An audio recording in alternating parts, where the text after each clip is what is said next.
And we're back. Welcome to No Direction, the Pathfinder news, reviews, and interviews podcast. I'm Vanessa Hoskins. And I'm Luis Loza. No, you're Alex Agunas. Am I? All right, I wasn't sure if we were doing a Witch Warper thing. Oh I'm my God. Alexander Agunas, No Directions Everyman Gamer, doing a special guest co-host tonight. No, we're not doing a Witch Warper thing. You Starfinder shill. Yes. No, Luis is still on his way back from GenCon, where there are so many announcements. Oh There are my so many gosh. things to talk about. There's so many announcements that there was no way Vanessa could do them all by herself. So I'm here to help, like a helpful Skittermander. I would get hoarse. I couldn't say them all. I wouldn't have a voice left by the end of the show. Well, you know what it'd say? It's better to get horse than donkey, right? I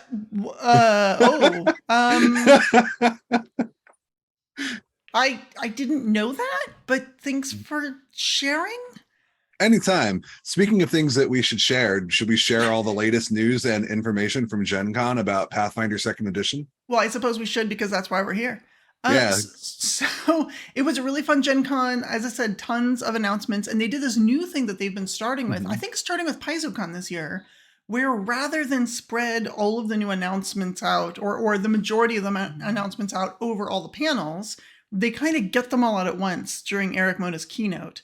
And it kind of turned into Eric Mona trying to ramble off everything that is happening in both Pathfinder and Starfinder because he only had an hour. And we only have about an hour and a half. And we also want to talk about the new playtest that dropped, the Kineticist, which... Oh my gosh. As you can imagine, I don't know if you've heard this, Alex, but I kind of like Kineticists. I have like a thing where I like them. Are you sure? Yes. I feel like if you liked a Kineticist, you would have made like a third-party product or something by now. I probably would have written one just so I could play it and then never actually get a chance to play it. Yeah, that's probably what I would have done. The game designer's curse. I know it well. Yes, exactly. All right. Well, let's get into what's there. The first thing is the Dark Archive, which we already knew was going to come out, but it was there at the show. There were the special editions at the show, and it was selling really well from what I saw and from what I was told. It's very cool. It's the one that has the new Psychic and has which I'm actually going to mention later. So pin in that. And the Thaumaturge, which is sort of like the Occultist. But because we now have an occult spell list, that would be weird. So it's just the Thaumaturge. Yeah, it's a really cool class. The book itself has a lot of interesting content. I've heard that a lot of people really like how it juxtaposes player options with actual like story content. So if you're a GM and you pick up Dark Archive, you can give it to your players and give them fun things for them to play with. And then you can also use it for the adventures in the book. There's like a series of adventures that are all woven together with like a connected narrative that take you from, I believe, 3rd level to 12th level, something like that. Something like that. One of the things I really liked about it was that it, I liked that it took Pathfinder Society lore, where the Dark Archive was sort of a branch of society taking these dark artifacts and doing things. And then, of course, when 2nd edition came out, they didn't keep the same factions. So the faction of the Dark Archive doesn't exist anymore. And so within the lore, the lore is that they closed it. They're like, well, we have all this dangerous stuff, and honestly, it's probably too dangerous for agents to be messing with. We're just going to close this and don't worry about it. And so what's interesting about this is that they're using that lore that was established in 1st edition's organized play program and turning it into like a whole rules book. I just think that's really neat, the way they're able to go back and forth. And Paizo is now willing, I think more so than ever, to go back and forth between the main rules lines and adventure paths and the organized play lines, as we will see. As we'll touch on later, but that's more of a Starfinder thing. I'm giving it away. Oh my gosh, the secrets, all my secrets. What am I going to do on the 14th when we're doing our show? And I'm nothing to talk about. Because I'm only teasing and you'll be able to go into it. That's fair. But the art in this book is fantastic. There's people having a Mindscape battle, which is just fun and topsy-turvy and neat. Those seem like one of the most fun things that you can do if you just want to mess around with. We also got to talk about the Bloodlords, which... I can show you the screen here in a moment. There we go. Yeah, that's the adventure path where it uses Book of the Dead stuff, where you play like dead people in Geb, right? Yeah, you start off as like the what's it called? The like servants or whatever, like, you know, people who work for the Bloodlords of Geb. and eventually you become bloodlords yourself and have to deal with the problems of the nation of Geb, which is mostly undead, but not all. And you don't have to be undead to play it, but you sure can. And Mhm. or maybe you'll become undead later, who knows?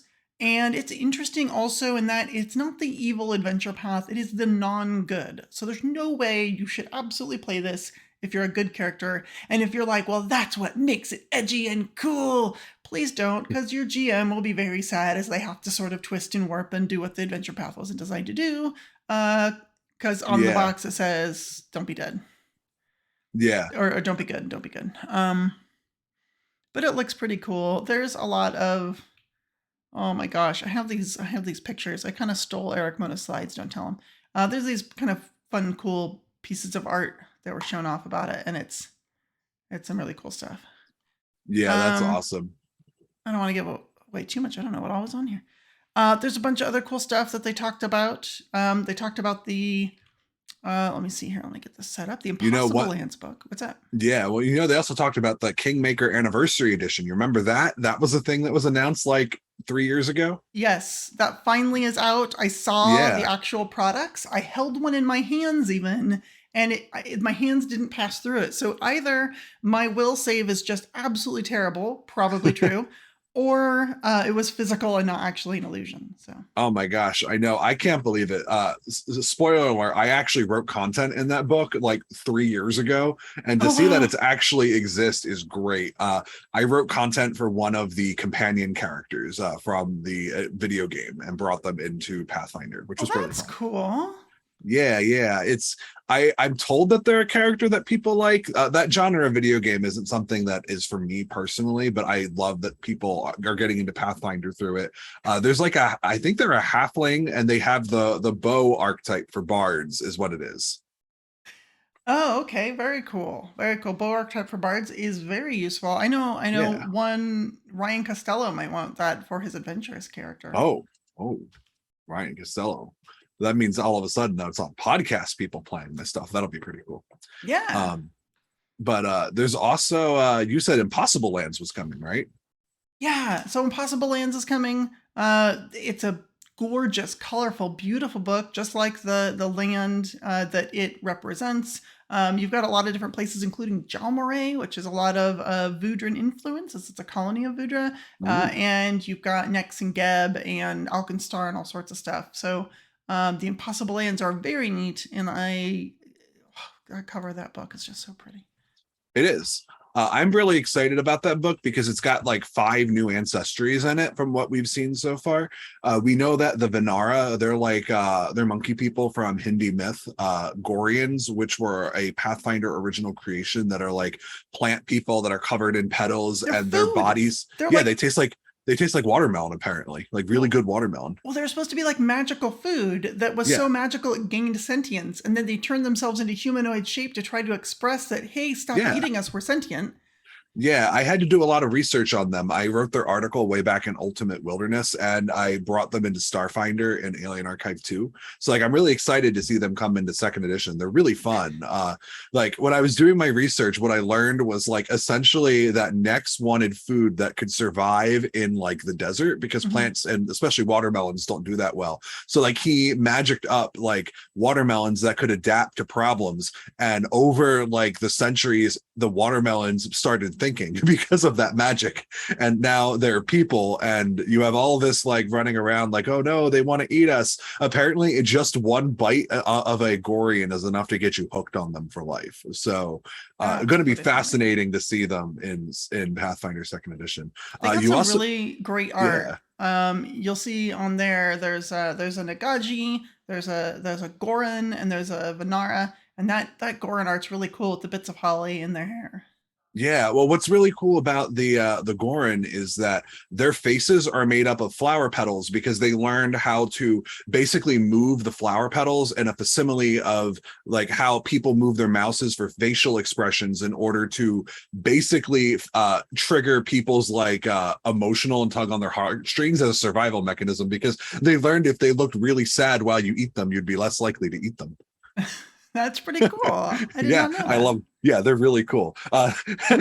Dustin is in chat and says, "Make a Goran chef." Oh no. Oh um, gosh, and they just like clip their own fingernails into the food. They're like, oh, this will be tasty. Oh my gosh. I am really interested by that Nagaji art you just showed, because like Yeah. in Pathfinder First Edition, they were basically just like human shaped, but Mhm. with like scales painted on. And like that is like Kind of. he's a cobra headed guy.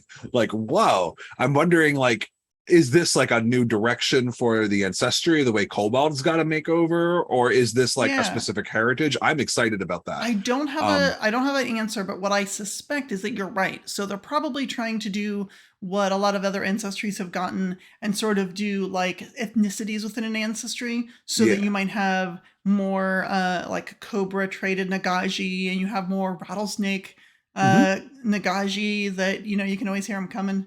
Uh, I also wouldn't be too surprised if a lot of the new lore kind of moves them away from the servitor race thing, because that doesn't really feel like it meshes with modern Paizo values. You know what I mean?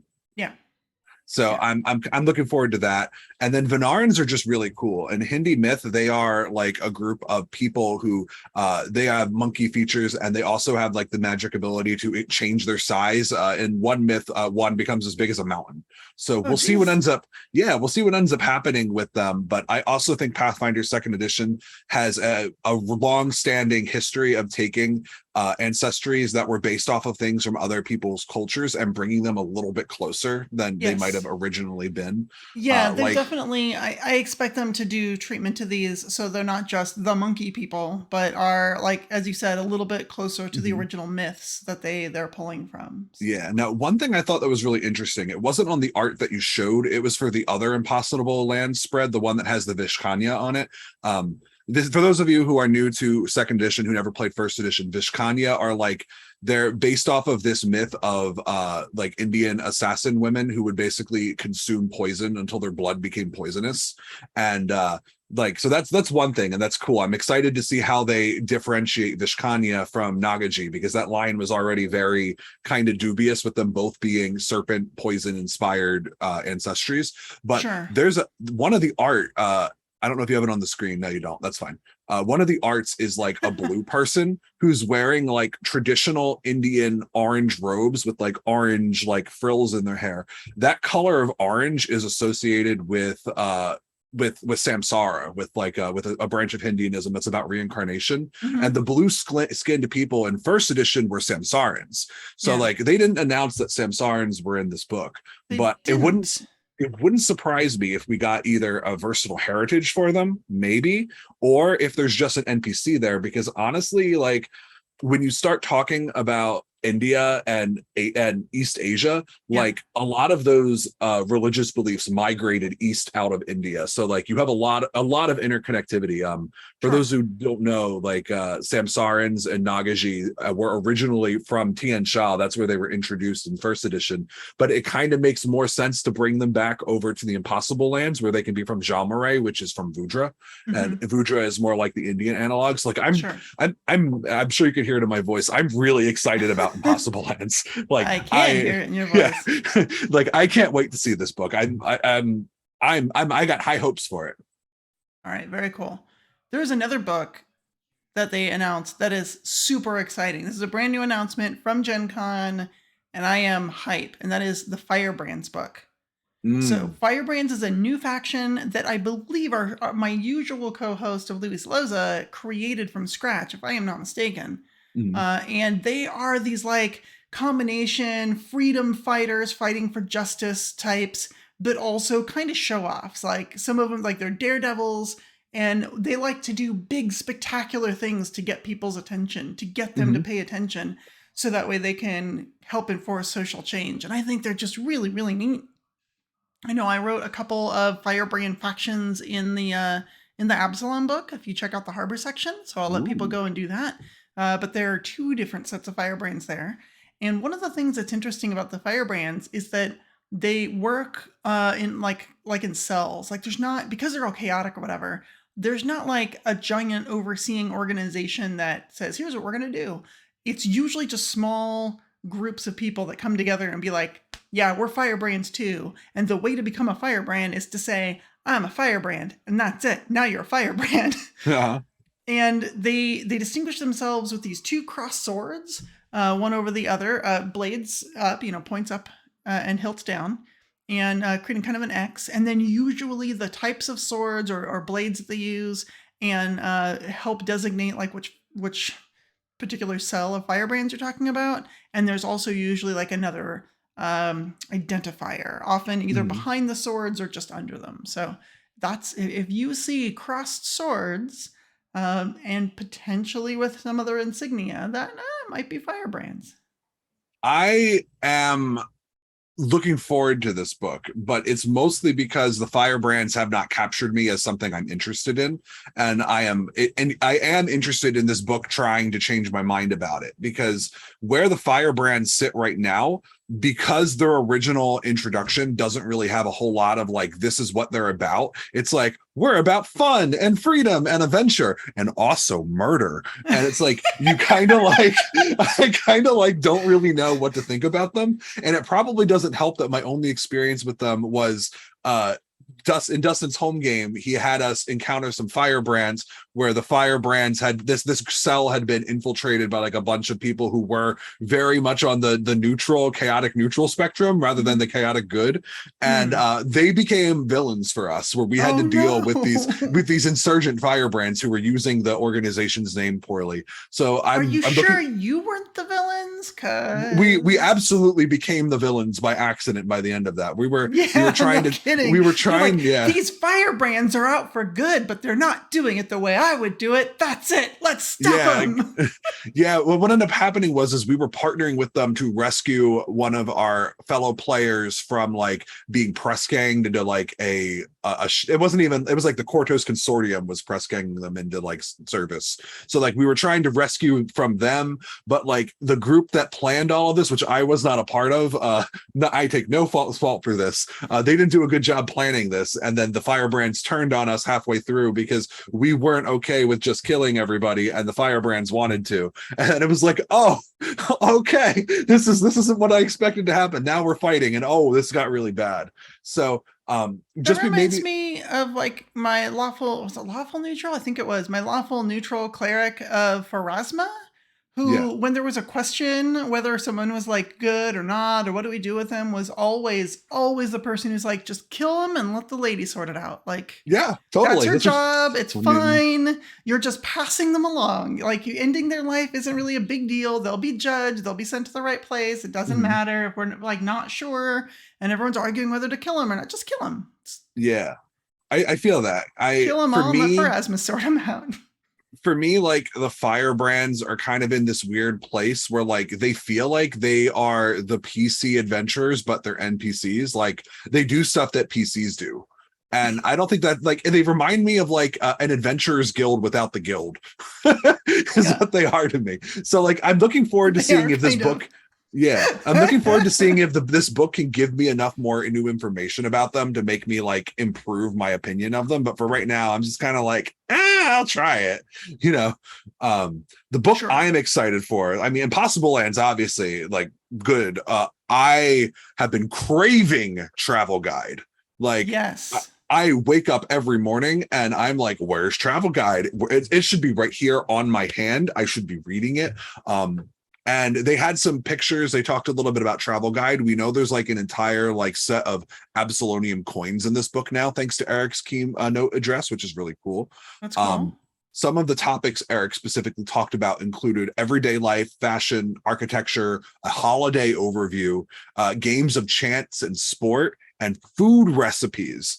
Theoretically, you might actually be able to cook things in this book, and I'm really hoping that Lisa Gillette, Crystal's partner. Did I say it right? Do you know? I don't think I've ever pronounced her last name. That's fair. I'm so sorry, Lisa, if you're watching and I pronounced it wrong. But regardless, I've seen on their Twitter that they've cooked a lot of the recipes that have made it into the game before. And I'm really hoping that Lisa or somebody else just like cooks everything in that book and like makes all the food and tell me if it's good, because I'm a terrible cook. But I want it. Well, I definitely want to try some of the recipes in there. I might need some like plant-based substitutes and non-dairy substitutes, but still, that sounds like a lot of fun. In Yeah. chat, Paper Ninja is suggesting a string of cooking streams. we just all get together, like it'll be KDCon panel seminar #1. We're all wearing like little aprons and we're Mhm. crowding around like an aisle, like it's time to cook with Katie. Katie cooks.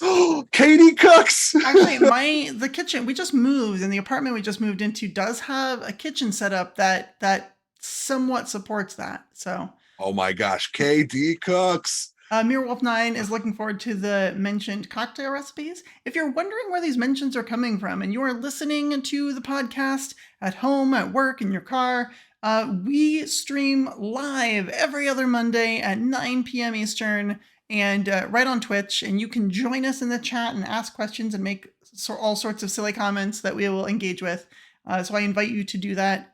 And you can find the link to that on our website at nodirectionpodcast.com, as well as links to our Discord, Patreon, all sorts of fun stuff.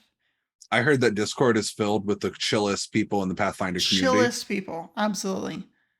Absolutely. And you know what? You can go there and you can talk to them about all the new adventure content that's being released, because there's a bunch. They're re-releasing the Crown of the Kobold King, which is like a super old ancient history for Paizo sort of thing, way back in the, like, was it 3.0 or 3.5? Yeah, that was a 3.5 adventure. It's older than Pathfinder. It's so old. But they updated it to Pathfinder 2nd edition, added some new stuff, some beautiful maps and map packs and stuff. So that's pretty cool. It looks gorgeous. It does. It looks really cool. Have you heard about the new hardcovers? Yes. Like, have you heard about the new hardcover for Fist of the Ruby Phoenix? I know. Oh my gosh. That's not even the only one that was announced. To jump sideways. Oh, that looks so good too. Oh, that picture. Which one? The picture you just put on screen, the one with Sage and the monk fighting the Tengu and that girl with the pink clothes. It's so good. That's the standard edition cover, but check this out. If you're watching the stream, you get to see it. If not, this is the special edition cover. If you are listening, I will describe it to you. Oh. It is a faux leather, a purple faux leather with gold foil embossing, and it is gorgeous. There's also Fist of the Ruby Phoenix battle cards, which I think will be super helpful if you're running this, because especially, or at least in person, because what happens is a lot of the time you're fighting these various different teams and there's a bunch of NPCs with a bunch of different builds and everyone's got art, and it's like there's just so much to keep track of. Mm-hmm. With the battle cards, you can clip that to the top of your GM screen, and all of your players can see the portraits of what their opponents look like. Meanwhile, you've got their stats on the back, so you can just run it off of those cards, and you don't have to keep looking stuff up and being like, oh, well, this person's on page 104 and this person's on page 105, and I have to flip back and forth. To jump over into the far-flung future, another thing that was announced is Thurston Hillman actually worked on putting a compilation of the Scoured Stars, not Adventure Path, the Scoured Stars adventures from Society. Like adventure arc, basically. Yeah, basically, it's like it spans like the first 2 real years of the Starfinder Society, because season 1 was extended and got a season 1.5 too, and like. Also, there's like all new content, and they basically turned it into like a Starfinder adventure path, which is so cool. But what was interesting about that is that's also a hardcover, and they announced at GenCon that they are looking in the future to start converting to instead of producing volume by volume, to just make hardcover books. Like the compilations are the adventure path, which is a definite change over what we have now.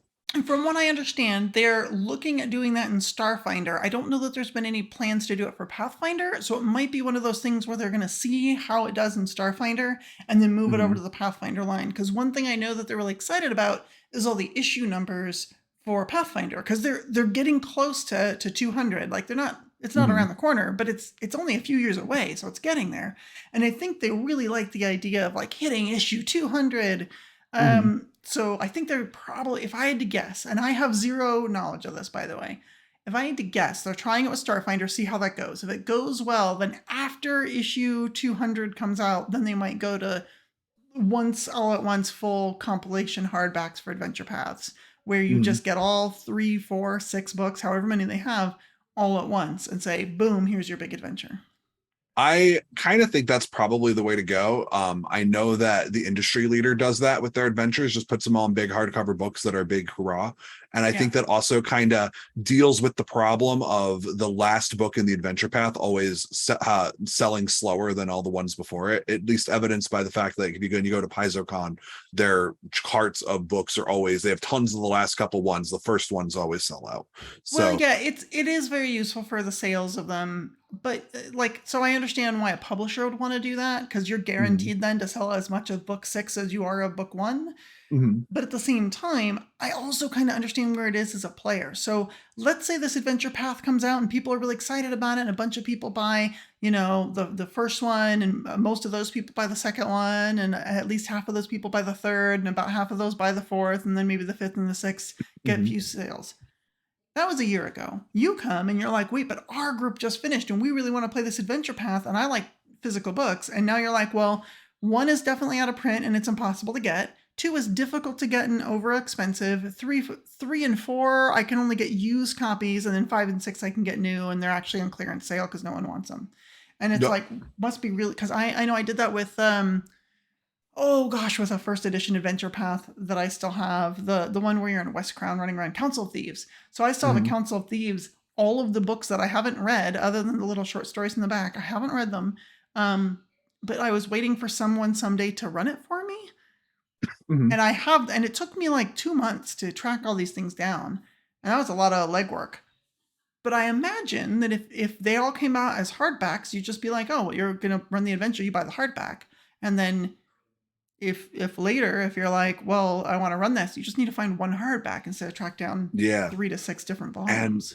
this is just a suspicion, but I suspect that if you're talking about doing a reprint run, it is easier to justify a reprint run of a single hardcover Yeah. series than individual issues of an adventure path. But that's just me Yeah. guessing. Yeah, especially because they order the prints probably pretty close to each other, if not all at once, which Mhm. means that you know that the color scheme you're using on volumes 1, 2, 3, 4, and 5 and 6 all kind of look the same. They're probably going to get printed the same too. But if you go Yeah. back later and are like, remix that dye color for me for, to redo parts 1 and 2, they might not come out exactly the same or something. So I don't know. I would be concerned about that. Definitely. Hey, speaking of redos, did you hear that Abomination Vaults is coming? Yes, again.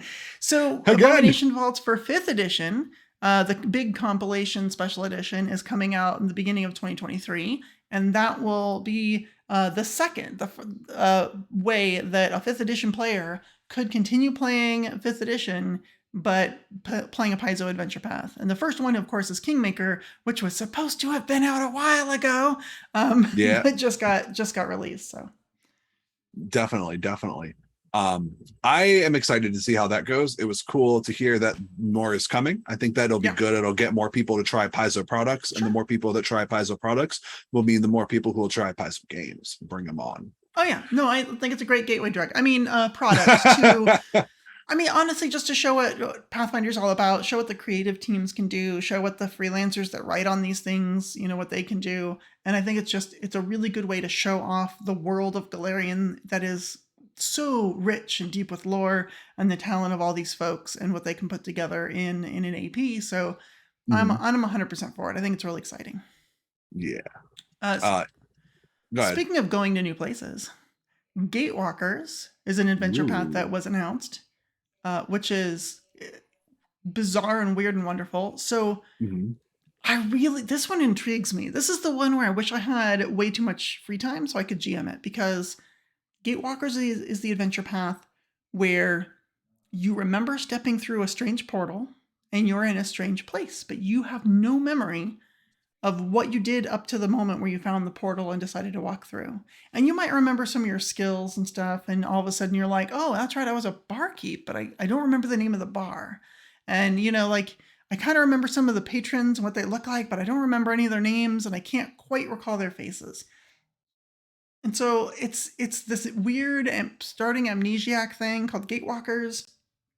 It is the strange and unusual, and even the cover art has our psychic on it. And I think that this is the sort of odd adventure path that is similar to Strange Aeons from Pathfinder First Edition. I think it Mm. fills that sort of niche for Second Edition. Delicious. What a good adventure path. 10 out of 10. Ran it from book 1 to book 6. Very cool. So good. Yeah, so Mirror Wolf 9 says Gatewalkers is looking to be second edition Strange Aeons without the explicit Cthulhu hooks. I agree with you on that. Piper Ninja says that they have mixed feelings for this AP and need the right group for it. And yeah, you definitely need the right group. I feel like it looks like something out of like Heroes or like Umbrella Academy or X-Men, just like people with crazy powers doing crazy things, because they haven't said it for certain, but the way they talk about all the players have psychic powers, it makes me think that either everybody is going to get like Psychic or Thaumaturge as a free archetype feat, or, which I think is way more likely, the new deviation powers from Dark Archives are going to be options in this book. And you too will be Cyclops blasting people with punches from the punch dimension. Okay. No, it does say concussive blast on Cyclops optical visors. I know because I got, I wouldn't say a fight, but I got into the argument about that on Twitter with some folks. So anyway. Punches from the punch dimension. No, I found my old 90s X-Men cards that had the like from the 90s that had from the cartoon show that had the X-Men and like a description of their powers, and it had Cyclops, and on the back it says concussive force blast. There's no heat in that. Definitely. That interesting. Punches from the punch dimension. There's other things that are interesting. Treasure Vault is coming. We got Treasure Vault. We got a little bit more information on Treasure Vault. All I could find that was announced that was new is that the Falcata and Earthbreaker are finally coming back in this book. Oh my gosh. Yeah, because that's what we need. The Earthbreaker is cool, but the Falcata was, I don't know. I have nervousness when it comes to Falcata. I GM'd about almost 300 tables of Pathfinder First Edition for organized play, and the Falcata was the like very overpowered, I can't say it because this is a family-friendly show, podcast, weapon. It was it was nasty. So I'm really curious to see how they've retuned it for second edition, but make it still fun and attractive as an option. Yeah, we're going to come back to that, retuned it for second edition, but still keep it fun, because I got comments about things that are retuned for second edition and still fun later. But apparently there's a picture in Treasure Vault where Fumbus, the iconic alchemist, is blowing chewing gum and splatters the gum all over his face. I need to know more about this, Fee. Wait, what? Yeah, there's an item in Treasure Vault where like it's a picture of Fumbus chewing gum, and he has blown a bubble and it has popped all over his little goblin face. Oh my gosh. Let me see if I can have that art. It's so good. Like I remember seeing that, but I don't have it. I don't think that's one of the slides that I was able to steal. But that's very cool. Yeah, no, I saw it. I know it exists. It's chewing gum is in this book. Apparently, Mirror Wolf 9 wants me to remind everybody that there are bottled monstrosities, creatures in little bottles that you can throw at people. It sounds like Pokemon, but chips in a bottle. It's pretty cool. I'm excited for that. Bottled monstrosities. That is cool. I like that idea. I wrote one of those for Starfinder. I had an ooze container that could hold one single ooze of any size in the ooze container, and you could throw it like a grenade-like weapon and be like, grenade, ooze. I love it. I also saw a picture of a boomerang in the Treasure Vault. So I don't know what that means, but I'm sure it'll come back to me. Yeah. Well, I think I found your picture here. Hold on. Oh, have you found the picture of Fumbus and the chewing gum? Fumbus and the chewing gum with boomerang. Oh my gosh. Yeah, that's it. I don't know about that but that's Eridan stuff. I'm sure Eridan will remind us that he's dead and tell us about it. Oh my gosh. Yeah, he can't shut up about the fact that he's dead, or that maybe that's just the Twitter version of Eridan. But I think the Treasure Vault's going to be great. There's a lot of decent treasure already from the core rulebook, but the core rulebook kind of really covered its very basic bases. It didn't really get into extravagant stuff because you don't have pages for that. And the various adventure paths and stuff have added different interesting treasure. And I think this is going to take all of the best, most popular treasure from all those other sources, put it together, and then add 4 times as much. And that's really good. I mean, that's what Ultimate Equipment did. It very much seems like the Ultimate Equipment of second edition. What's kind of fun about it is that it is supposed to be the treasure vault of a specific dragon. And the whole book is narrated by the dragon's little kobold assistant that, like, He does an inventory of all the equipment so that he knows what all's in there. So that's kind of cute. He's the best kobold. I mean, your average kobold wouldn't do that. Like they just sit there and make a trap or something. But that kobold's golden places. One thing that kobold might find in their treasure vault hoard with their really cool underworld dragon is the new premium horror deck that's coming out, and the product that Yeah. premium horror Okay. deck is tied to. Apparently, Yes. it's called the Stolen Fate The Adventure Path. Yeah, the Stolen Fate with a new deluxe hero deck, which I will absolutely 100% purchase. I will buy it and I will cherish every card. Very excited for that. We don't know much about it. I am crossing my fingers that it is the harrowing, but even crazier. That's what I want out of that adventure path. I mean, I the want harrowing's pretty intense. I want the harrowing, but even crazier. And in my perfect world, Krista Frazier would reprise her role as author for at least one book. I don't know if that'll happen, but it would be my I don't know, deepest wish. she's writing for Bungie and Yeah, Microsoft and all sorts of people. She's writing that's for true. DC and Marvel and all sorts of people. Yeah. Yeah, I don't know. That would be cool though, because that was really neat. I never got a chance to play it, but I was always the person who found out after a group got put together and was like, "Oh, but our group's full," and I was like, "Oh, that's Um, fine." And then I would hear all about the shenanigans after. So and you're like, how dare? it's Uh, fine. well, maybe the shenanigans you can get into are in Thuvia with the new Pathfinder Adventure Enmity cycle. Oh my gosh, you just Yeah, know about all the things, don't you? I do. I did lots of research just to be prepared for this show. I did a great job. It's almost like you did Yeah. what I asked you to. Yeah. No, it's good. We both serve a function. I click all the buttons, and you know all this stuff. Enmity cycle sounds really cool. Obviously, we're in uh, Thuvia, Mhm. which is known for the infamous Sun Orchid elixir, and therefore we're not going to talk about it at all. Yep. uh, One thing that's interesting about Enmity Cycle, it isn't Thuvia. They do make the Sun Orchid elixir, but this is an adventure about the land itself outside of the one thing that they make every year, and instead about everything else about this country and like other interesting things. So we get to go to Thuvia, we get to have some fun without having to worry about that darned elixir. Yeah. Thuvia is a really interesting place. You can learn a little bit about Thuvia by reading the short story that accompanies the alchemist who makes that elixir in Lost Omens Legends, where he basically talks that he tried to make that elixir and sell it to jumpstart his homeland's economy, but instead they never made anything of significant export, and all the money just stays inside the country and slowly bleeds out. So he's been stuck basically nursing this country with his elixir for eons. And I'm really excited to see a look at what that dysfunctional economy looks like in this adventure path. This adventure, not adventure path. Interesting. I'm very excited. I heard it was not about the Sun Orchid elixir, and now it is. I feel duped. That's okay.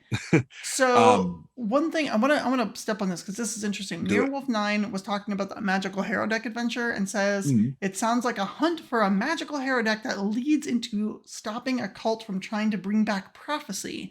Now that sounds really cool and very That different sounds from the super harrowing. cool. Because Yeah. I mean, like, that's an adventure path that has just ramifications for Galarian. Like, if they brought back prophecy, because like it being Lost Omens is like the thing, right? They can't Like, succeed because if they yeah. succeed, we have to change the name of all the books. Luis Lowe's is like, he's like, after the last book Impossible ends, it's Age of Found Omens. That's right. Oh, we found them. Never mind. The omens were over here. They were in this hero deck. We're good. That's funny. And then of course after that we have Pathfinder Society started the Year of Boundless Wonder at GenCon this past weekend. That's so if you're cool. interested in the new season, then you can now accompany the likes of Zarda Draylene and other old faces as they search for artifacts and strange reliquaries. And I am fingers crossed that it's going to go into Dark Archive territory. Sure seems like it, but let's see what the archaeologists dig up and destroy the planet with this time, shall we? Let's All see. right. It's always going to be something, isn't it? And of course, for Pathfinder Infinite, the Infinite Masters and a couple other Infinite authors have put together a yeah. mega bundle. So if you want over $200 worth of cool products in one very convenient bundle, you can go buy it on pathfinderinfinite.com. Lots of great stuff. It's really great. It's actually also very helpful to all the creators because we get medal rankings from it from having more copies sold. So it shows how much people buy our product, and it's the sweet, sweet serotonin that we all need. Am I right? Yeah, indeed, indeed. Well, there's so many people making such cool stuff over there, and huge thanks to our very own Kitsune Warlock Dustin Knight, who helped put this whole thing together. Because I know that he does like a little show or a little spot for Paizo on their channel to talk about all the cool stuff that's out there, which I think is super cool of him. But he's also able to pull some of that cool stuff together, so that way you can just get it all for one big bundle price. And Cool. I think it's really cool. All right, so I think we hit our news quota. We spent 45 minutes talking about all the announcements except for the one that you and I are both internally screaming about. And I know I wait, noticed no, I we got both. this one. It's Okay. wait, hold on. It's that the booth was slightly smaller at GenCon. Yep, exactly. Let's talk about booth size. We're going to pull out our rulers and we're going to measure the square footage of the Paizo booth and compare it to last. No, Rage of Elements. Literally, it's all anybody can talk about. It is Oh my goodness. it is the GenCon 2023 hardcover book. So next Yes. year at GenCon, A it whole comes out. year. Yeah. And of course, the reason everybody is so excited is because it was announced that the fan favorite Pathfinder First Edition class, the Kineticist, would be making its triumphant return in this book. Yeah. Some people like. Do you like Kineticist, Alex? Oh my Some gosh. people like them. So I do. My only concern is that my favorite type of Kineticist is not in the playtest and there's no mention of it. So I don't know if it exists. Fingers crossed. Okay. I'll talk more about that later. Sure. The, Okay. the Aether Kineticist. Oh well, I got a reason for that, and I don't think it's going to be there, but we'll get to that. All right, cool. So let's talk about Rage of Elements. Rage of Elements isn't just the Kineticist book, although that's what it will be in everyone's mind, and we'll talk about the Kineticist playtest in just a moment. But the Rage of Elements book is elemental everything. It's about the different planes, the different elemental lords, all the different like cities and stuff there. It's all the things you would want about elemental coolness. I am Elemental assuming everything. including like a bunch of spells and archetypes and cool stuff for elemental people. Yeah, I would imagine we would get lots of new spells for all the spellcasters. I would expect more rules for the elemental mage archetype that got added way back in Secrets of Magic. Yep. I would say as many elemental things as possible. I am going to say something even crazier. I'm going to guess we're going to get elemental champions for That might like the be elemental cool. lords. Yeah. Because like well, because I don't one know. of the things we know is that this book, similar to Dark Archive, has like a bit of a story that goes with it. Yeah, And what okay. we were told is that back in Pathfinder First Edition in Season 8, the Pathfinder Society successfully freed the air elemental lord Ragnarori from being imprisoned, right? They got him out of the pearl he was sealed in because ages ago, the elemental planes went to war where there was once a good and an evil elemental lord of every element. And in the long before times, the evil elemental lords of air, earth, fire, and water captured and imprisoned the good ones. And the Pathfinder Society found Ragnarori's pearl and basically took Ragnarori out of it and rescued him. Yeah, and if you played that in First Edition, you could worship him as your deity, which is awesome. It's very cool. It's very, very awesome. And then, so apparently there has been some type of cosmic update and rebalancing because Ragnarori was freed. And now the elemental planes of metal and wood have suddenly re-emerged, like they were hidden, veiled behind the mists or whatever. Yes, that's it. They were hidden behind the mist. Sure. Yeah, we don't know why in a they're pocket hidden. of the astral plane that was unable to. Yeah, whatever. Okay, that's fine. But we But now have planes of wood and metal, which is really cool. So. And I'm very excited to see what this is going to look like, what it's going to be. It all ties in back to the Kineticist. Eric Mhm. Mona showed some really cool art for the wood elementals He and did. for what they look like. We also know that the plane of metal has like robotic type constructs, but it's not just robotic type constructs. And they Yeah. were very, very certain to mention to us that the elemental plane of metal also is a plane of rust and decay, which is honestly closer to Chinese elemental philosophies. Mhm. I can't remember the name for it. I think it's Wudang or something like that. But essentially, metal is the element of decay in the Chinese elemental system. So, like, metal rust and decays and returns to a kind of a state of nothingness. And so, based on what they've said in the keynote speech and what we've heard in subsequent speeches, it sounds like they hired cultural consultants for the planes of elemental wood and metal in order to Yeah. make sure that they properly showed off that elemental system. I'm very excited about this book. So chat's helping you out once again. It's whooshing elementalism. Wuxing, thank you. Thank you very much. Yeah, Yeah. I'm very excited about it. It's going to be cool. And of course, we know it's going to be cool because today, on August 8th, 2022, in the year of whatever it is in Pathfinder Society now, we have a Kineticist playtest document. Yes, I have it in my digital Oh, hands. I I opened this book and I was like, all right, I got to see what this is going to look like. And I usually have a feel of how my base reaction to a class, and like after reading the first couple paragraphs, I got through like 3 pages and I was like, oh, Yeah. this is good. This is real good. This is the most innovative thing you've done with this system, Paizo. I think Like, it's pretty oh cool. I kind of like their take on it. So if you remember in first edition, the Kineticist was all about spell-like abilities, which these yeah. days we just call innate spells.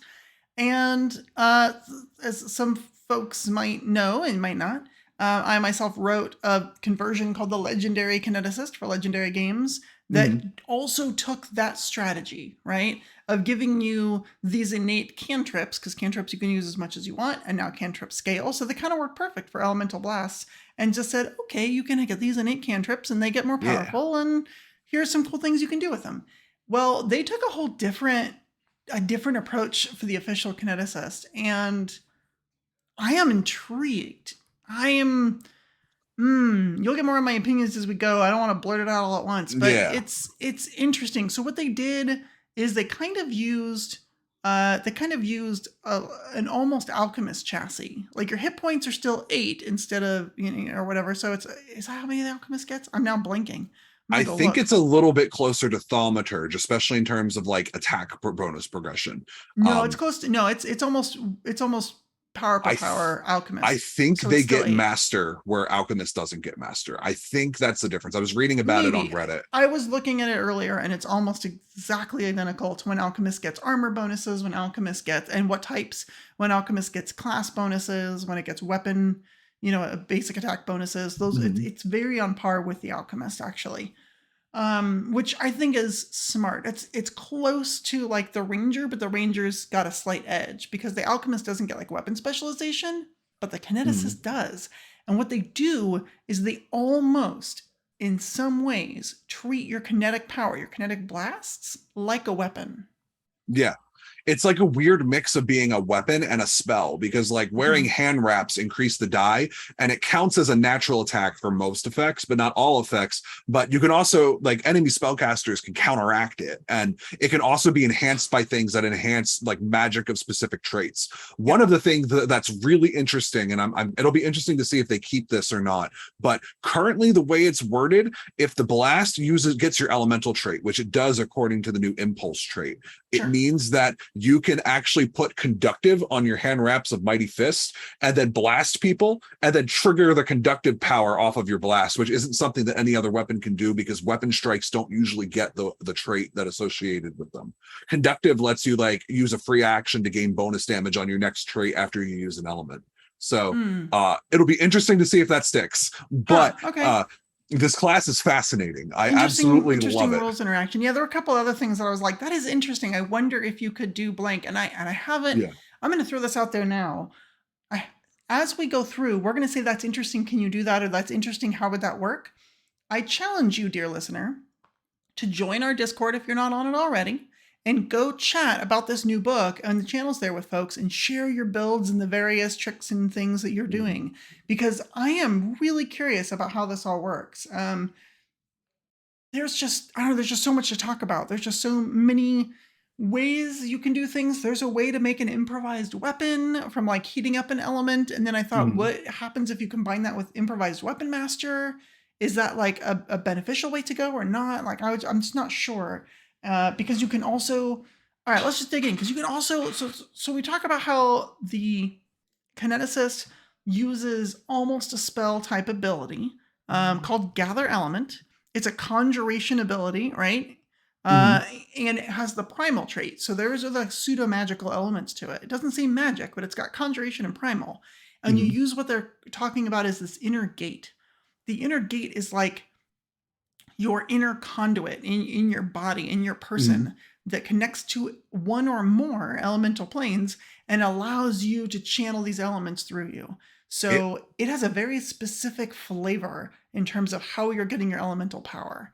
Yeah. And It reminds me. Oh, I'm sorry. Go ahead. no, it's all right. I was gonna say, so you gather this element through your elemental gate, which is just making it manifest in your hand or swirling around your body, and then you use that to do stuff. So as you have it gathered, then you can make attacks with it. As you have it gathered, you can do these other things. And sometimes you expend that gathered element, you have to gather it again. But sometimes you can just use it over and over. It's kind of cool.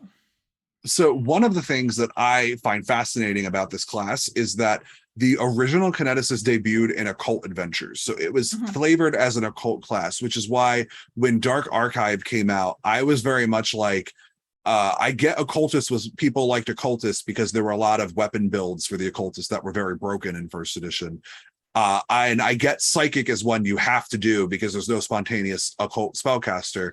But I was like, I don't understand why they wouldn't have put the Kineticist. That was the most popular class by far in all of it. And then you see it here in Rage of Elements, and it makes sense because one thing that they've done specifically is that they've reflavored the Kineticist from something that is occult powered to something that is primal powered. You become trained in sense. It does. No, I'm not saying that's a bad thing. I'm saying that's great. Yeah, it makes absolute sense considering how they've now redefined sort of the magical schools beyond just primal or beyond arcane and divine. Yeah, so like you become trained in nature, which is like, oh yeah, that makes sense. Like that you use that for all the nature-y things, like and all the spells and whatnot. The inner gate stuff fascinates me too. My familiarity with it isn't like super well known, but it reminds me of the anime ReZero, where in ReZero, all of the characters in ReZero have innate like not necessarily body parts, but almost like points in their body's intersection for like spiritual energy. And those gates where those intersections happen determines what type of magic they can channel. And it's like their conduit of harnessing it. Yeah. So like it works for me, very similar to that. Yeah. Yeah. It feels very anime to me. And I love how they took the time to build into this feature that you can either have a gate that is only for channeling one element that can combine two elements together into a composite, or you're just the avatar and you're a master of all four elements, I guess. Yeah. I'm curious if they change that or mess around with this, but I think that's really interesting because that is absolutely how I saw people build Kineticists in first edition. Is either they were like, no, I'm a fire kineticist and I only do fire and I never take anything else and I'm fire, fire, fire all the way. And they say, okay, so they've got a build that's the dedicated gate where that's all you do, but you get a bunch of bonus feats for it. And you even get some specialized feats and powers that you can pick up because you're dedicated that allow you to do more things with your element than other kineticists can do. Yeah. The other thing I saw a lot of, because in first edition, you at some point you got an additional element. So you'd start with one and then you got additional later. And then so oftentimes people would plan on building around two different things. And they'd say, well, I'm going to take air and electricity, or I'm going to take like, air and water and I become the rainstorm or something. Sure, fine. And so they gave you the dual gate, which starts you off with both elements, which is pretty cool. So if your concept is I am the storm incarnate, you can start with water and air and do that from the start, which is pretty cool. Yeah. I love it. It's actually, it's fantastic. It's very good. And then universal gate for the playtest gives you access to 4 elements, which are earth, fire, air, and water. There's no hint at what they're going to do with wood and metal other than saying that they will be in the final book. They're just not included in this playtest, And which it makes also says there's yeah, likely be some hybrid impulses using hybrid multiple impulses. elements. Yeah. Like OMG. Yeah, that's going to be Very very cool. excited.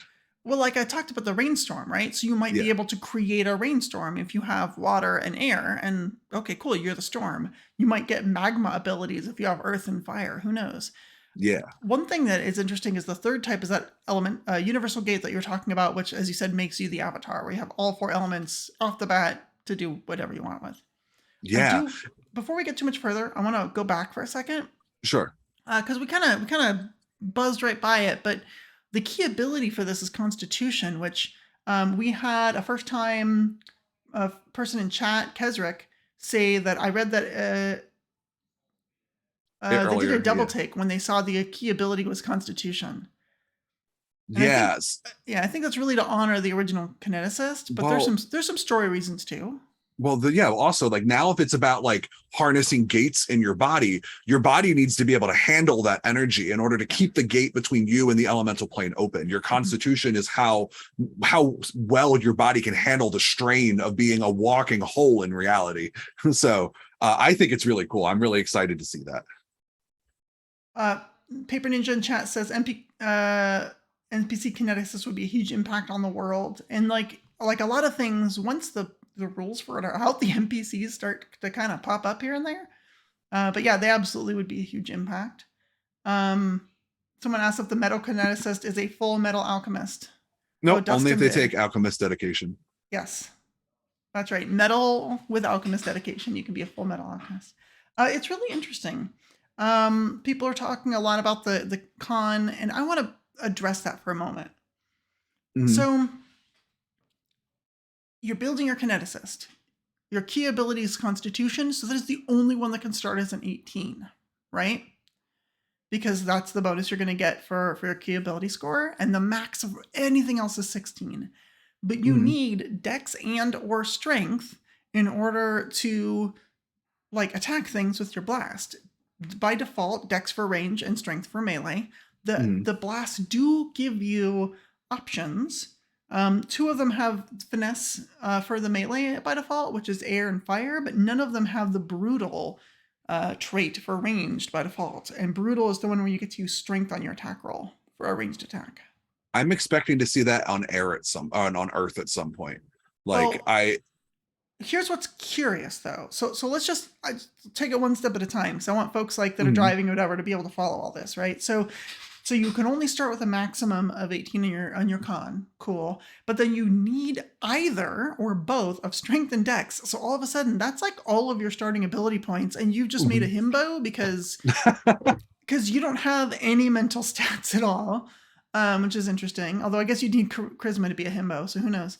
But like it's really punishing. It's very what we call multiple attribute dependent or mad, which by default is a little bit aggravating. There's other classes.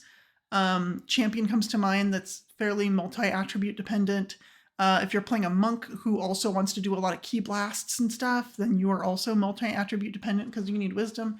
But the Kineticist is out of the gate just because it's gonna want high constitution. It's its key ability. But then you're also gonna want good strength and or good dex. Now they give you 1 saving grace, not just with air and fire having finesse, which is super useful, but the saving grace is there is a first level feat called Flexible Blasts, which is any melee elemental blast you make can have the finesse trait, and you can give any ranged elemental blast you make brutal. So you can use strength for your attack roll. So I wanted to talk to you, Alex, about the design implications of this and the decision, because I find this really curious that they didn't just do this from the start or build this in. It's a first level feat. Yeah, it's a first level feat, so you can start with it and make it work for your build, but like you're still not going to start with an 18. Your math is going to be behind. Even if you say I'm going to be a dex-based person, you're still not going to be up there. And it is also interesting in that the elemental blasts themselves seem to be balanced differently. Like they do wildly different damage. Air does a D4, fire does a D6, and those are the 2 that start with finesse by default. And then you do D8s for both fire and water, which don't have finesse. Yeah, I think personally that that ability feels a bit like a tax. Like, oh man, if I don't take this feat, then I'm not going to be able to do both. And I don't Yes. know if that's kind of what they're intending, but it does hurt that Constitution is arguably the most boring ability score in the game, in that it's necessary to have hit points, but it doesn't do anything else besides hit points and fortitude saves. Like, at least with charisma, you add that to all of your social checks. So when you Hmm. roll a die to influence somebody and it Yeah. works, you're like, yeah. But the Yeah. only thing you roll constitution for is your fortitude. Right. And and on top of that, even if you like, it's like one of the things that gets brought up a lot with the Kineticist is that some of the abilities use the class DC, and that goes off of your constitution because you Right. would add your Yes. key True. ability to that. But even that's not an active part of the game. It's And oh, it's not enough of yeah. your abilities. You're constantly using it, and you can be like, I don't care as much about strength and dex because I'm just going to do the thing where I use Constitution all the time for my Yeah. class DC. You don't really have that build option. So from the get go, at a minimum, you're going to have to pick either strength or dex to go off of, and most people will probably pick one or the other and then take that feat at first level Mhm. as a feat tax. Yeah, totally. Which is I don't know if I want to call it interesting. I think it's a thing. Because one of the Yeah. things I wanted to point out is like in it, the Kineticist technically has a new type of feat in addition to Kineticist feats. It has impulse feats. And Hmm. impulse, basically, you get a category of impulse feats that goes with your element, right? Yeah. And when you make your decision on whether you channel one element through your gate, you have a dedicated gate, two elements via dual gate, or all of them with universal. The number, what you choose is how many feats you get. So if you only have one element, you gain all four of the first level impulse feats for that element. If you have a dual gate, you get three out of the four, not all four. If you have a dual gate, you get two feats, but one has to be of one element and one has to be of the other. And if you get universal, it works like flexible studies where every day during your daily preparation, you pick one element and gain the first level feat from that element.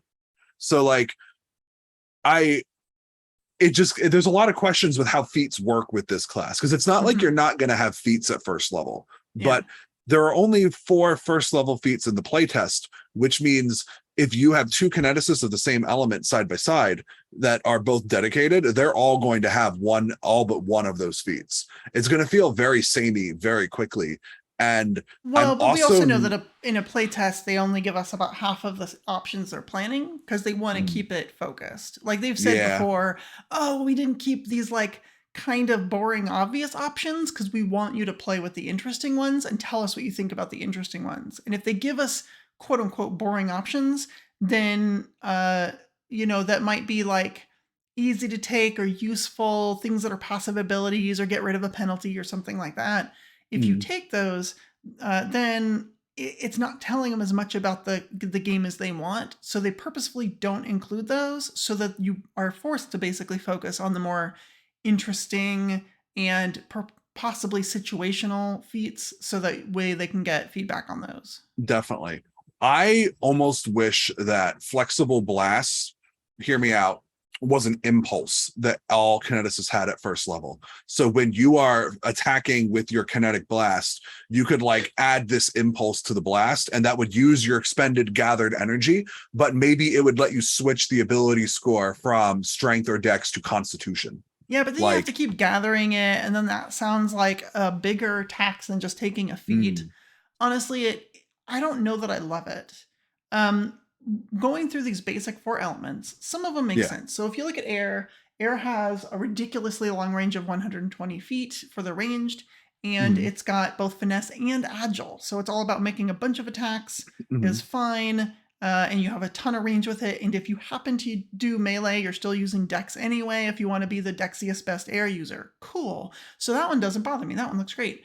Um, and we look at fire, and it's similar. It's got a good range of 60 feet. That's really good. And it also has agile and finesse. Okay, cool. And like they have some other stuff too, so fine, whatever. But in terms of the ability score dependencies, also looks good. It's very dex focused. That looks like it's going to be a dex build, which you'd also expect from fire probably. mm, Earth, and I'm going to do water last, but Earth is like the big, strong, heavy thing, right? Earth is heavy. Mhm. It is weighted. It is a load. And so the range increment on the range is only 20 feet, which is like, well, sure, it's very short range because it's heavy. Gravity's going to affect it. And it doesn't have either agile nor finesse. It is definitely just like, yes, you want strength for this. I would think that it just needs brutal and it's done. If you put brutal Mhm. on there, then you can be like, yeah, cool. That's obviously a strength build. If you're going to be an earth kineticist, you want like, a geokineticist, you want those big ass muscles. When you manifest rock, you can still lift it and hurl it at somebody, Mhm. um, or swing it around and hit them. And so you need strength.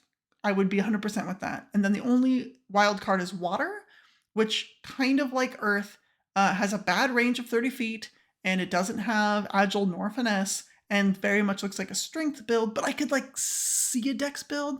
So I would almost want them to add brutal to earth and water for the ranged abilities, touch nothing else, and then change your flexible blasts into like basically keep the feat as it is, except only allow it to work with water and adjust the wording or give you some extra benefit. And what I might do as the extra benefit is be like, when you make a water blast, you can add these traits, and also you can add non-lethal. If like, you may add the non-lethal trait to either a Mhm. ranged or melee blast, and that would make water the non-lethal element and allow it to then work both with, like, if you were a dual Mhm. elemental, right? If you had a dual gate, you could grab any of the other elements and water, which I think is more interesting, and make that kind of the flexible one.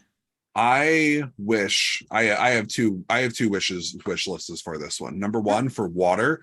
When I think of water kineticist, the character I always think of is Katara from Avatar: The Last Airbender, right? Yeah. To me, Katara is the iconic waterbender. And Katara is not a muscle bound, super strong character. She's dex, she's lithe, she bends and she flows and moves gracefully like water. That's true. And water does not have finesse. Like, you cannot do a melee finesse build with water, which does not feel true to that character to me, which I think that I would prefer. Like, I'm not Right. 100% Well, sure what the, without that feat though, right? yeah. Because water, and here's the other thing I might do too is oh, by the way, if it was me designing this and I was making these changes, I would also lower the water dice down from a D8 to a D6. Definitely. And So that I it would, kind of mimicked almost like a strength build of fire that could also be dex if you wanted, and took that one feat. mm, And I would say by taking that feat, you would then be like Katara, where you're like using flowing water instead of like the brutal, strong rapids, right? Because when I yeah. think of it as a strength, I think of rapids. I think of the fire hose. You know what I mean? You try to hold a fire hose, you need to be stalwart. You need to have lots of arm strength and lots of strength in your hands to grip that hose and make sure it doesn't get away from you. Like, it takes strength to wield water. And even though we saw a version of it through Katara that does it through finesse, I don't know that that's necessarily the rule. And I think both are correct, which is why I would have a feat that adds the extra options, adds the finesse options, the non-lethal options Mm. to it, and do that. Mirrorwolf thinks that it should stay a D8 and make Earth a D10. I'd be okay with that too. So then here's a question for you then. Do you think Toph is a strength based earthbender in as she's portrayed in Avatar: The Last Airbender? I think it's done differently, um, because they don't have to pick up the rock and move it. But I can see that. I mean, perhaps she got a lot of strength. She's definitely not big, but yeah. Mhm. Uh, Zerg 99 is asking, why can't the Elemental Blast just use Con for attack and damage? I mean, casters use their primary stats for spells anyway, and that is the tactic I used for Legendary Kineticist, because they were a primal caster and their main thing was Con, and then everything was a cantrip, so it just worked out that Mhm. way. And people were like, "That's silly," and I'm like, I don't know. Mirrorwolf 99 says Top is very much a strength build, small but strong. So I don't know. I think there's a lot of different options, but again, I think maybe because there's so many options is why they put in flexible blast and went, everyone can be strength or dex, or strength, yeah, strength or dex build. We don't care. Uh, but I don't know. I do kind of, as much as I don't like design that pigeonholes people, I wouldn't mind it to give each of the elements a little more personality. That's fair. I'm hoping maybe with some new feats we'll see some of that too. Yeah. Overall, I actually really like the design for the Kineticist. I like the mechanic of gathering energy and then spending it with overflow actions. I think that's really cool. Yeah. It creates kind of a gameplay cadence that is different from any other class in the game right now, which I think is important because the game kind of already has its kind of burn or bust classes. And I also think that, like, at least when I played my Kineticist, the point of the game was to try to use as many abilities as possible without burning yourself. So, like, I've seen some people who are upset that burn is gone, but I Yeah. personally don't know that I thought burn was very interesting to begin with. So for those of you coming in just on second edition and didn't play this class in first, burn was a mechanic in first edition where you would take non-lethal damage that could not go away by any means except for like an 8-hour rest, an all-night rest. And then it would go away and it would reset for the next day. But it was the way that you would basically spend your own hit points as a resource in order to do cooler things.